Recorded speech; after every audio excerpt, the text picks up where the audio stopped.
Welcome to Daily Treasures.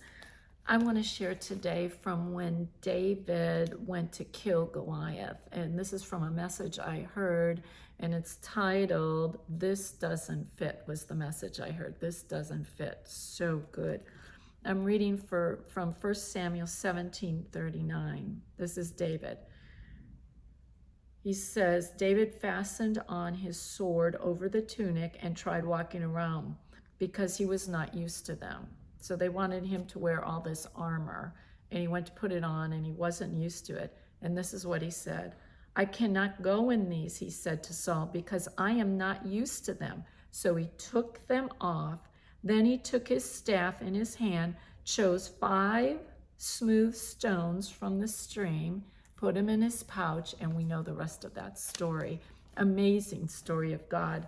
And what the pastor was saying in this message, I'm going to just highlight some quotes. One is, we should be behaving how God thinks about us, not how we think about ourselves.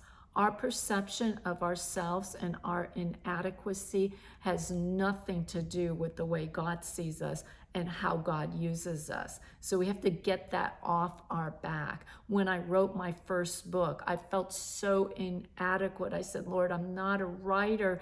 You know, how can you have me doing this? I'm not a writer. I write like a 3rd grader." But God had other plans. He has the plan. He has the purpose. And then also it talks about sometimes we're trying to become what we already are. Hear me. We're trying to become what we already are. Live in who you are and stop trying to be somebody that you're not, because you are the best version of you. The devil likes to infect us with inadequacy. Isn't that so true? That's 100% true for me. God has to talk me out of my inadequacy. Think about it. Moses, in his call that God gave him, felt so inadequate. He wanted to be the background person. Remember, he said, "Oh Lord, I am not eloquent of speech. Please send somebody else." And the Lord's response to him was, "Didn't I give you your tongue?" So God gives us whatever is needed for what he has called us to, and he will accomplish it, not us.